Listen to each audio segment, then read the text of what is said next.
2026 சட்டமன்ற தேர்தல் இந்த களம் வந்து அனைத்து இந்திய அண்ணா திராவிட முன்னேற்ற கழகத்துக்கான களமாக தான் பார்க்கணும் இதை. ஏன்னா தீவிரமாக சூறாவளி சுற்றுப்பயணமாக அண்ணன் எடப்பாடியார் அவர்கள் திமுக எடுத்துக்கிட்டோம்னா விமர்சனங்கள் வைப்பதும் தரம் தாழ்ந்து பேசுவதும் ஏதாவது ஒரு அவதூறுகளை பரப்புவதும் தேர்தலுக்கான வேலையை திமுக செய்யலை. தமிழக மக்களை வந்து தொடர்ச்சியாக பொய், பித்தலாட்டம், ஊழல், இந்த மாதிரி குற்ற சம்பவங்கள் இதெல்லாம் மறைக்கிறதுக்காக பாப்பிரெட்டிப்பட்டியோட மக்கள் வந்து திமுக கொடியே என் ஊரில் நடாத, 3 வருஷமா தொகுதி உள்ளே வந்து பார்க்கல, இப்போ நான் தேர்தலுக்கு மட்டும் வரீங்களா, எங்கள் ஓட்டு வேணும்ட்டு மக்கள் புறக்கணிக்கிறாங்க, மக்கள் விரட்டி அடிக்கிறாங்க. கஞ்சா அடிக்கிறது, கொலை பண்ணுறது, கொள்ளடிக்கிறது, கற்பழிக்கிறது, இதுதான் அரசியலா? இதைத்தான் இன்னைக்கு திமுக கற்றுக் கொடுக்குது. ஒரு சூப்பர் ஸ்டாராக அண்ணன் எடப்பாடியார் அவர்கள் இருக்கார், பவர் ஸ்டாராக திரு ஸ்டாலின் அவர்கள் கம்மியாகிட்டு இருக்கார்.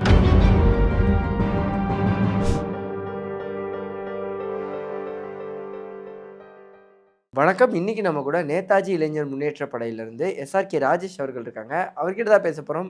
வாங்க பேசலாம். வணக்கம் சார். வணக்கம். மீண்டும் உங்களை சந்திக்கிறதுல மகிழ்ச்சி. அதாவது நம்ம சுற்றி பார்க்கும்போது இந்த பிரச்சார வேலைகள் ரொம்ப தீவிரமாக நடந்துக்கிட்டு இருக்கு. எல்லா பக்கமும் இபிஎஸ் அவர்கள் தொடர்ந்து பிரச்சாரம் செய்கிறத நம்மளால் பார்க்க முடியுது.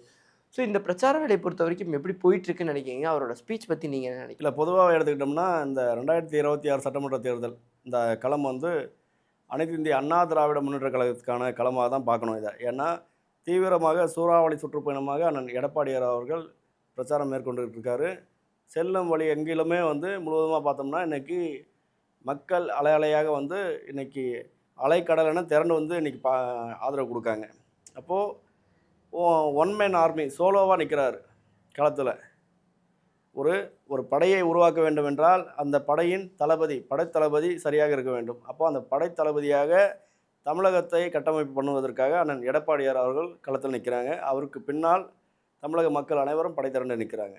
அப்போது திமுக எடுத்துக்கிட்டோம்னா இந்த விமர்சனங்கள் வைப்பதும் தரம் தாழ்ந்து பேசுவதும் ஏதாவது ஒரு அவதூறுகளை பரப்புவதும் இப்படின்ற இன்னமும் தேர்தலுக்கான வேலையை திமுக செய்யாமல் இந்த அந்த பொய்யான வாக்குறுதிகளும் பொய்யான ஒரு புரளிகளையும் பேசுவது, இந்த ஊரெலாம் பேசுவோம்ல புரணி பேசுவோன்ட்டு, அந்த வேலையை திமுக பார்த்துக்கிட்டு இருக்கு. அதனால் தேர்தலில் ஏப்ரல் 23 இதுக்கான ரிசல்ட் தெரியும். அது சார், இப்போது ஜென்ரலாக இந்த ஸ்டார் ஸ்பீக்கர்னு ஒரு விஷயம் சொல்லுவாங்க. நமக்கு நல்லா வெகுவாக தெரிஞ்சவங்களை கொஞ்சம் என்டர்டெய்னிங்காக பேசணும், இன்னும் மக்களை கனெக்ட் பண்ணிக்கணும் அப்படிங்கன்னு. பட் அதிமுக பொறுத்த வரைக்கும் இந்த ஒரு ஸ்டார் ஸ்பீக்கராக வந்து இபிஎஸ் அவர்களே இருக்காருன்னு நினைக்கிறேன். மக்களோட இன்னும் அதிகமாக கனெக்ட் பண்ணிக்க ட்ரை பண்ணுறாரு. இது எப்படி பார்க்குறீங்க? இல்லை, அதுக்கு வந்து என்ன காரணம்னா இன்றைக்கி நம்ம ஒரு சில விஷயங்களை வந்து நம்மளுடைய கொள்கையாக இருக்கட்டும், நம்மளுடைய சித்தாந்தமாக இருக்கட்டும், நம்ம வந்து என்ன மக்களுக்கு எடுத்து சொல்கிறோம், எதையாவது ஒன்று ஏமாற்றணும் அப்படின்ற ஒரு தாட்லன்னா அங்கே நமக்கு தேவைப்படுவது ஒரு கவர்ச்சிகரமான ஒரு விஷயமாக இருக்கட்டும், இல்லை வேறு ஏதாவது மடைமாற்று வேலை செய்யக்கூடிய அளவுக்கு மக்களை வந்து திசை திருப்புறோம். எதையாவது ஒன்று சொல்லிவிட்டு நம்ம அதான் இப்போ ஒரு மார்க்கெட்டிங் பண்ணுறோம்னா அந்த மார்க்கெட்டிங் இந்த பொருளை வந்து மக்கள் தலைவர் எப்படியா கட்டிடணும். அப்போது அதில் வந்து எவ்வளோக்கு எவ்வளோ நம்ம ஒரு விளம்பரம் பொய்யான ஒரு விளம்பரத்தை கொடுக்க முடியும் அப்படி கொடுப்பாங்க. ஆனால் அந்த கவலை அதிமுகவில் கிடையாது. ஏன்னா நிலைப்பாடு என்பது கொள்கையில் தெளிவான கொள்கை. நம்ம ஆட்சியில் இருக்கும் போது என்ன செஞ்சுருக்கோம், மீண்டும் ஆட்சிக்கு வந்தால் என்ன செய்வோன்றதை தெள்ள தெளிவாக அண்ணன் எடப்பாடியார் அவர்கள் அறிக்கையை கொடுக்குறார். அப்போது அவர் சோலோவாக வேலையை பார்க்குறாரு. இங்கே திமுகவுக்கு தான் அது தேவைப்படுது.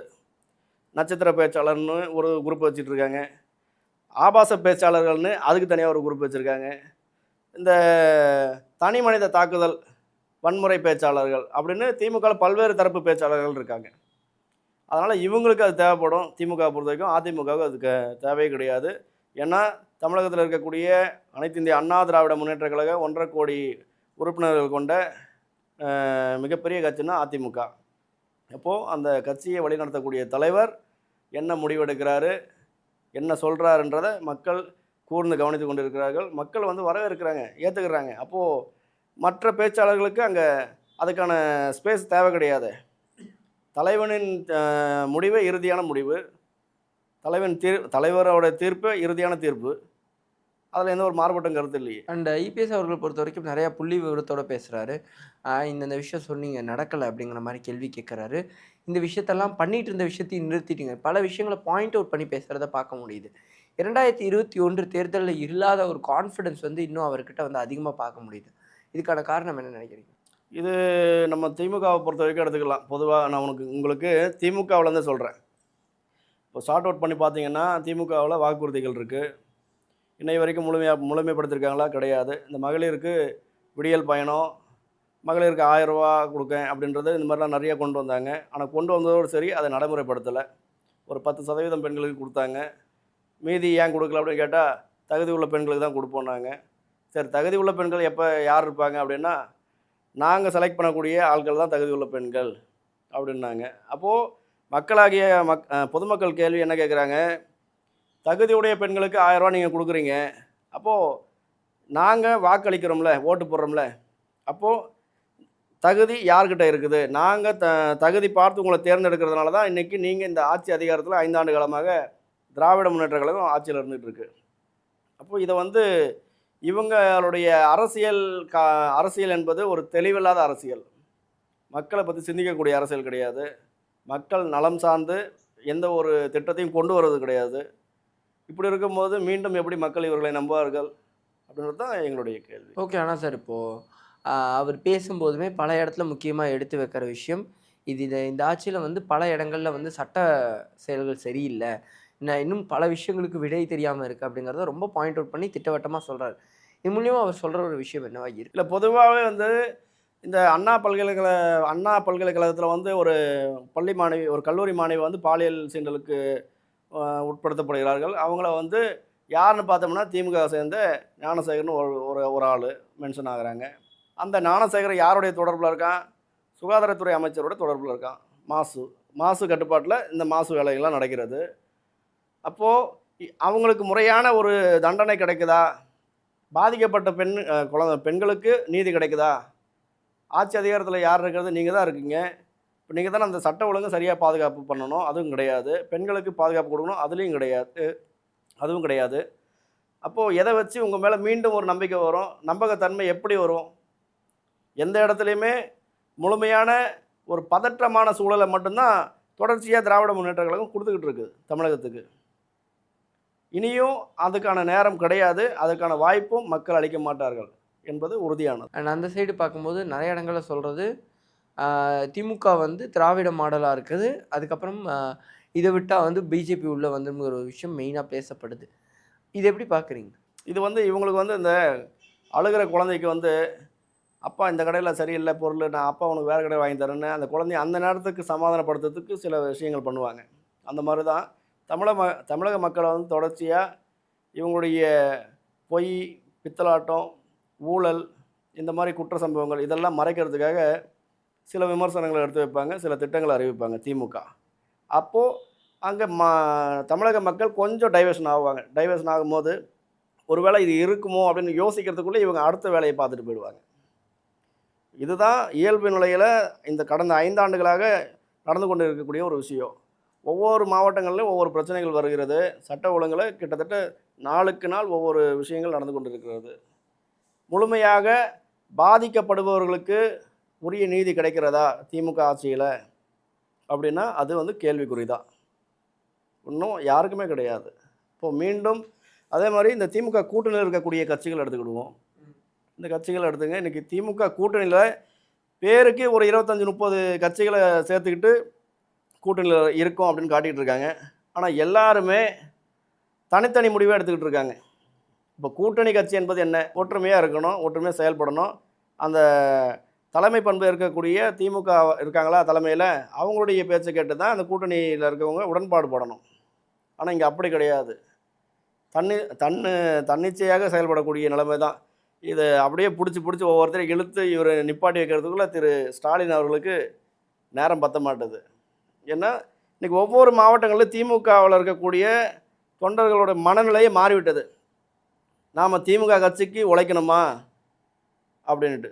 இப்போது சமீபத்தில் கூட பார்த்தேன், தருமபுரி மாவட்டத்தில் பாப்பிரெட்டிப்பட்டி அந்த பகுதியில் திமுகவுடைய கொடிக்கம்பம் போடுறாங்க. திமுக ஒரு நிகழ்ச்சி ஒன்று நடத்துறதுக்கு, தேர்தல் பிரச்சாரத்துக்கு.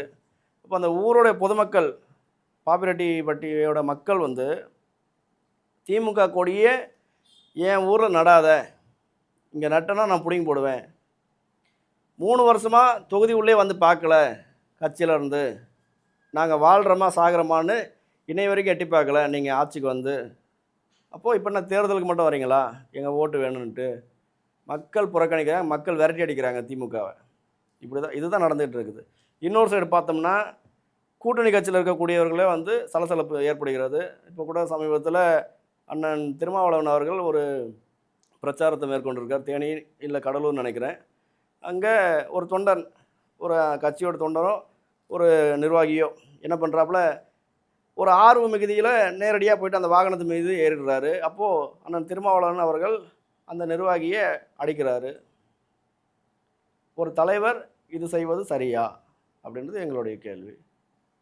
ஒரு தொண்டனை சரியாக வழி நடத்தணும், அதுதான் ஒரு நல்ல தலைவனுக்கு பாங்கு. அதை சரியாக இந்த திமுக கூட்டணி பயன்படுத்துகிறதா அப்படின்னா அதுக்கும் 0 தான். இப்படி ஓவரால் திமுக என்பது முழுவதுமாக பூஜ்ஜியமாகிவிட்டது. திமுக கூட்டணியும் பூஜ்ஜியமாக தான் இருக்கிறது. கூட்டணி கட்சி தலைவர்களே ஒருவருக்கு ஒருவர் சமரசம் என்பது கிடையாமல் போயிட்டுருக்காங்க. அதை நிறைய பார்த்துட்ருக்கோம், நிறைய இன்றைக்கி வந்துக்கிட்டு இருக்குது. திமுக கூட்டணியில் இருக்கக்கூடிய கட்சி தலைவர்கள் வந்து ஒவ்வொரு கட்சி தலைவர்களுக்கும் மாறுபட்ட கருத்து. நீ பெரியவனா, நீ நேற்று தான் வந்த கூட்டணியில், நான் 5 வருஷமாக முட்டு கொடுத்துட்ருக்கேன் திமுகவுக்கு அப்படின்னு நிறைய ஓடுது பாலிடிக்ஸ். அதனால் பொறுத்திருந்து பார்ப்போம். களம் வந்து இந்த 2026 களம் என்பது எந்த ஒரு இடையூறும் இல்லாமல் அனைத்து இந்திய அண்ணா திராவிட முன்னேற்றத்துக்கான களமாக இருக்கிறது. அதனால் அண்ணன் எடப்பாடியார் அவர்கள் சிங்கிளாக சோலோவாக ஒன் மேன் ஆர்மியாக சுழன்றடிக்கிறார். இன்றைக்கி தமிழக தேர்தலில் ஒரு மிகப்பெரிய உச்சபட்ச நட்சத்திரமாக ஜொலித்து கொண்டிருக்கிறார். அவர் தான் வந்து இன்றைக்கி தமிழகத்தில் ஒரு சூப்பர் ஸ்டாராக அண்ணன் எடப்பாடியார் அவர்கள் இருக்கார். பவர் ஸ்டாராக திரு ஸ்டாலின் அவர்கள் டம்மி ஆகிட்டு இருக்கார். ஒரே ஒரு ஃபைனல் கொஸ்டினில் முடிக்கிறேன். இந்த எடப்பாடி அவர்கள் எங்கே போனாலும் அவர் சொல்கிற முக்கியமான கோட் என்னவாக இருக்குன்னா, போதை பழக்கம் ரொம்ப அதிகமாயிருச்சு, நான் ஆட்சிக்கு வந்ததுக்கப்புறம் 3 மாதத்தில் அந்த போதை பழக்கத்தை மொத்தமாக வந்து நிறுத்த முடியும். அதை நிறுத்துறதுக்கான பாசிபிலிட்டி கண்டிப்பாக பாசிபிலிட்டிஸ் இருக்குது. ஆட்சி நிர்வாகம் நம்ம வந்து சரியாக பயன்படுத்தினோம்னா நம்மளுடைய மக்களை நாம் பாதுகாப்பு பண்ணலாம். மக்கள் மேலே அக்கறை இருக்கணும். முதல்ல அக்கறை இல்லாமல் தன்னுடைய வளர்ச்சிக்கும் தன்னுடைய சார்ந்தவர்களுடைய வளர்ச்சிக்கு மட்டுமே வேலை செய்யும் போது எப்படி நீங்கள் மக்களை பாதுகாப்பீங்க? மக்களை எப்படி நீங்கள் ஒரு இந்த போதை கலாச்சாரத்துலேருந்து மீட்டெடுப்பீங்க? இல்லை இளைஞர்களுக்கு எப்படி வேலை வாய்ப்பு ஏற்படுத்தி கொடுப்பீங்க?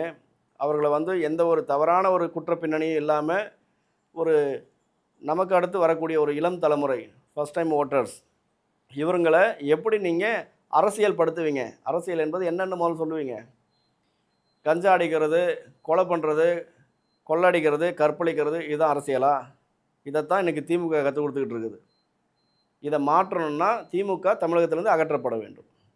அப்போது அதுக்கு சரியான தீர்வு, தமிழகத்தை யார் தலைநிமிர வைக்க முடியும்? தமிழகத்தை வந்து ஒரு நல்லாட்சி யார் கொடுக்க முடியும்? ஒரு மக்களாட்சி யார் கொடுக்க முடியும்? அப்படின்னா அதுக்கு எந்த ஒரு தடையும் இல்லாமல் அண்ணன் எடப்பாடியார் அவர்கள் தான் இருக்கார். அப்போது பெரிய அளவில் இன்றைக்கி மக்கள் நல்ல வரவேற்பு கொடுத்து இன்றைக்கி வழிநடைகளும் எல்லா தொகுதிகளிலுமே 90% சுற்றுப்பயணத்தை மேற்கொண்டுக்கிட்டு இருக்காரு. தனியாக இன்றைக்கி பிரச்சாரம் பண்ணுறாரு அண்ணன் எடப்பாடியார் அவர்கள்.